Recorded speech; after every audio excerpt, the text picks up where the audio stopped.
One of the big focus of the India delegation at the World Economic Forum at Davos is gender-led leadership, women-led development, and leading that initiative and leading the Indian delegation here at Davos is Minister Smriti Irani, who's quite a hot favorite with all the WEF officials. She's always been wowing them with her interventions at different sessions. Minister Irani, thank you so much for joining us here in the snow. Yep. It's cold and it's interesting that you've just launched the We Lead Lounge. You want to talk a bit about the effort that you're trying to make the Indian delegation have more women and put women at the center of a lot of conversations here at WEF? I think Prime Minister Modi's governance agenda had women at the center of it because there was an understanding that if growth is fueled, it will ensure inclusion. And one of the greatest successes of his inclusive growth agenda has been the female component of our economy. It is, I think, a compliment to those who have made the lounge that we talk about the women who lead. But at the center of it are various government initiatives, be it the housing initiative where 4 crore homes have been built across the country, where the condition that the Prime Minister has put is that either a woman has to be the sole owner or a co-owner of the houses that are built by the government. Now, Rahul, it is not only a capital asset that is created, but research has conclusively proved that when women own property, domestic violence against them in their family units decreases. So there is an overarching impact of the growth story, which has inclusion at the center of it. The gender parity report that came out had India at 127 in the global ranking. A little better than 135 where we were previously, but still really We have actually highlighted to WEF even last year how it did not take into consideration many of firsts that have been seen by India with regards to women. For instance, we have 1.5 million women who are elected to office in our panchayats. In the political empowerment segment, when the gender gap index comes out, they do not consider those 1.5 million women who are elected to office as being, how do I say this, important enough to be recognized as political leaders. They do not take into consideration women who are elected to legislative assemblies. They do not take into consideration women who are ministers in state governments. They do not take women into consideration who are a part of the Council of Ministers in the government of India. So this huge gap is something that we had taken up with WEF. WEF was kind enough to say that yes, because it's a first only in India, and that is why there is a disbalanced view, and they will do this indeed in terms of reflection as to how to recognize this political potential that India has. In fact, now, in the wake of WEF 2023, we come here after the passage of the 33% reservation for women bill, which is again a first for any nation on this promenade. How do you see that impact politics in India, elections in India, and in the manner in which tickets will have to be distributed by parties? I think that given that BJP has been the first political organization in the country which has institutionalized reservation within the organization and has borne fruit for us by ensuring that more and more females in terms of leadership potential rise from the grassroots. We see it in our organization at the national level and at the grassroots level. But at the same time, what happens when women are in administrative and constitutional positions? This spend of the taxpayers' money is then directed to issues predominantly of education, health, building social infrastructure, ensuring livelihoods at the grassroots. So given what happens when women are politically empowered, and again, from an SDG perspective, women doing well, serving the cause of larger communities, I think it's a win-win, not only for women, but also men, children alike. But you've seen in politics, one of the things that's often said is that women aren't electable or you can't get them. Well, if there is one woman that you've been speaking to who became electable from one of the toughest political constituencies in the country, I think I humbly would like to submit that I'm point in case one of the examples that we become electable from some of the toughest demographies and political legacies of the country. From the gender agenda, ma'am, I want to shift focus for a moment to the India agenda. Yes. And talk to you a bit about how the Indian government sees its position in WEF as we walk down the promenade. You've got the India Engagement Center right there. there is CII, Maharashtra, Telangana, Tamil Nadu. It almost seems like India was more than Davos. I think that today, when people look at the Indian experience, what do they see? In the wake of the pandemic, we did not hold supply chains hostage for geopolitical reasons. We helped not only provide pharmacological support to our countrymen, women, and children, but we did so for the world. We innovated with a back to the wall, very frugally. Apart from that, our successes with regards to space technology, the depth of our digital engagement, not only financially, but also socially, I think gives the world much to wonder about, much to celebrate. If you look at the promenade today, one of the prominent agendas here is not only renewable energy, but also AI predominantly. The fact that India leads the AI alliance right now globally, I think brings a huge cause for the world to converge, especially towards India. Why? Because we are creating a consciousness and a conscientious use of AI. The Prime Minister speaks about AI not only from the perspective of how it helps, let's say, manufacturing, how it helps businesses, but how can we leverage our educational potential better with AI. But at the same time, be responsible enough to ensure that AI products are watermarked. No, So so that you know I where want the to come to source. that, because in the annual risks report that the World Economic Forum has come out with, the misuse of artificial intelligence in an election context is cited as the #1 global risk this year, and India is heading into elections. The Prime Minister has spoken about this publicly. How do you and the government see The this? Prime Minister has articulated his position on deep fakes, and when he was addressing the alliance, he spoke about the need to generate watermarks for AI products.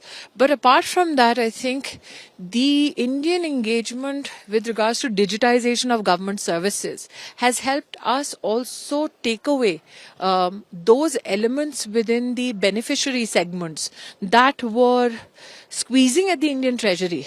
But as a part of a larger false premise, the fact that in 10 years of Modi's government, we had close to 10 crore fake beneficiaries that and saved around 2.5 lakh crores of the Indian treasuries, I think that speaks volumes. Today, when you look at even our voter engagement through the Election Commission of India, the fact that we have identification digitally now assured of our voters, so that booth capturing are things of the past, but the fact that our democracy has digitally delivered on services for beneficiaries, digitally delivered on democratic engagements between the Election Commission of India and the larger populace that is to go to vote. And I think also the latest challenge that was thrown by the Election Commission for the naysayers who, in the shadow of a loss of an assembly election, tend to blame the EVM. I think India has done much to make a solid case for how digitally our democracy has empowered our people. Ma'am, you've been coming to the World Economic Forum for several years in different capacities. How do you see the buzz around the India story change or evolve in the years that you've been coming? Rahul, I think that one of the conversations that you had with Borge, and I'd seen a splice of it, there are two things that were a part of concern, especially in the risk report. One was that our global economies are getting more and more fragmented and fractured. If you look at the post-pandemic, let's say, health convergence of efforts, they have now settled to 2019 levels of engagement globally.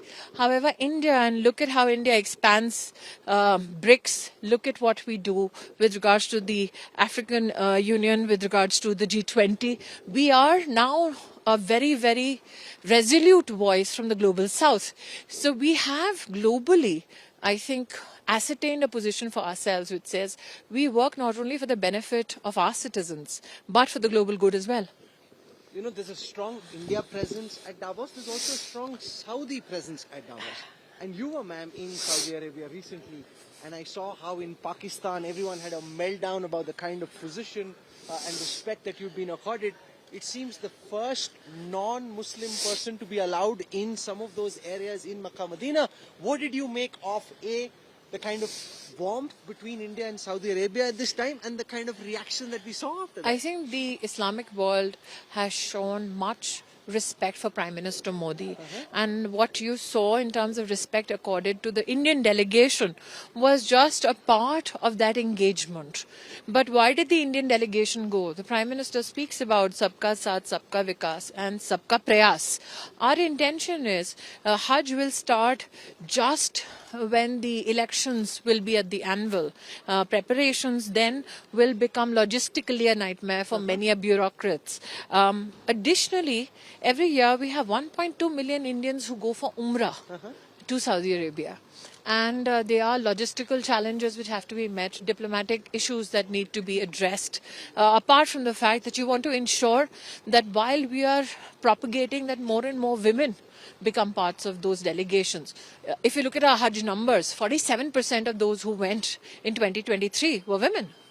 So while we are trying to facilitate the travel of women, while we are trying to ensure the safety and security of our citizens by deploying CAPF personnel, and while for the first time, Prime Minister has allowed us to leverage our ecosystem in the health ministry. I think it's a collaborative attempt between 6 ministries and 2 nations for the greater good of a population which is 200 million plus. Much was also made on a different note of your baby and your sari and the fact that you were in Mecca, Medina, and especially in Pakistan. I didn't go to Mecca. No, the fact that in Saudi I Arabia... did have the privilege of speaking to the Deputy Governor of Mecca, who was kind enough to engage with us at the instruction of the Royal Court. But I think that we have come to a pass and a time in our humanity, in our democracy, where we can show respect for each other, irrespective of our religious belief, and actually adhere to our own religious norms while fulfilling our administrative or legislative duties. Because Prime Minister Modi's opponents find that quite difficult to square. The fact that the UAE Sheikh came and there was a roadshow in Ahmedabad, lots of people lining. And a gentleman who rarely speaks spoke and very warmly about roadshow. India What do you and the make Prime of Minister. that? The kind of response we're getting from the Gulf Arab states. I think that this is a compliment not only to the Prime Minister's diplomatic overtures, but most of the warmth and the relationship that he shares with global leaders. But to back it, I recall your interview with Borge, where he let slip, and maybe it's a Freudian slip or otherwise, that he looks forward to inviting Prime Minister Modi in 25. So there is an acceptance of continuity of government under Prime Minister Modi's leadership. What is also fascinating is that when you look at it from a WEF perspective, there is also a desire for investments to look at how much of your environment will be politically stable. So Prime Minister Modi today has become not just an individual, he's become a political ideology and in fact an economic movement, not only in India but also global south, or for that matter in many other platforms where we've seen geopolitics take some very interesting turns. What he's become symbolic of is patient reform. What he's become symbolic of is ensuring that reform helps percolate and creates more opportunities for people at large, financially or socially. So I just caught up on some news domestically about this lady from an Adivasi hamlet who was very proudly showing off to the Prime Minister the model structure of her entire village. When was the last time that a lady from a vulnerable tribe could speak to her Prime Minister? And in fact, her voice was so overwhelming. The Prime Minister just had this very gentle smile while he heard her elaborately. So I think the Modi magic is working not only in India, but globally. So you spoke of the 2024 elections. You are sensing the inevitability of the BJP coming. Am I the only one sensing it? The Rahul Gandhi, on the other hand, has just started this Bharat Nyay Yatra from Manipur to Maharashtra. How do you see the India alliance at this moment, and how do you rate their chances against the BJP? I think that the fact that Adhir Ranjan Chowdhury was articulate enough to say that they cannot fight the Modi magic. I think the fact that Mr. Tharoor accepts that we will, in the BJP, be the single largest party. I think the fact that after the overwhelming defeat of the Congress party and the India Alliance in the recent assembly elections, the writing is on the wall. So while they march for dynasty, Modi marches ahead globally for prosperity for all. Do you sense the prospects of a bigger victory, or do you think, given that there is 10 years of anti-incumbency now, or pro-incumbency, or 10 years Well, of government which will be... I'm not a political pundit, Rahul. I'm just a simple Indian housewife. I can only say this. Hardly the case. I'll only say, no. All it takes is a housewife with a mind of her own to go to a meeting and win an election. But I also feel that, like I said, Modi has gone beyond political tutelage or political analysis. He's genuinely become a movement and an ideology for people. And you've been a witness to it yourself as a journalist, people don't look at him from a perspective of an office. People don't look at him from a perspective of a political prism. They genuinely, for the lack of a better word, he's genuinely become a part of their families. And that's very difficult in India, to rip apart a family. There is some So when Prime Minister says "Mere parivar jano," he really means it, because that's the kind of love and that is the kind of support he sees in India. There's some talk now of Priyanka Gandhi Vadra potentially contesting from UP, whether it's Raebareli or No Amit. idea. What do you make of the prospect of this potential No idea. clash? I think that what is significant politically, and I say so this personally because I don't speak for my party on this, I'm not the official spokesperson on this issue, but what is interesting is that she has been bereft of any political responsibility in her organization after being responsible for Uttar Pradesh in the assembly elections. Now, when victory is definite, nobody shies away from a responsible position. The fact that they have been now devoid of that responsibility means that they will also be denied the blame for the, I think, momentous loss that awaits the Congress party. So finally, what is Davos for you? Is it one meeting, or do you also get to go out? I mean, you've been out and about just for the interview to get to see the sidelines as well, just a bit. No, you don't get. When you're working for Modi, you don't get to do anything. You just have a work focus and nothing else, and then you pack your bags and go back home. Really? Narendra So Modi said I you work 70 hours. I'm sure your schedule is stretched well, much it's more for somebody who works 18 hours a day. I can only supplement what Mr. Murthy says, but I do recognize that there is a segment in our populace which says that everything is not about pursuing work, but we are a country hungry for success. When the Prime Minister speaks of 2047 and what a developed nation as a national agenda means, well then, Mr. Murthy, more power to you.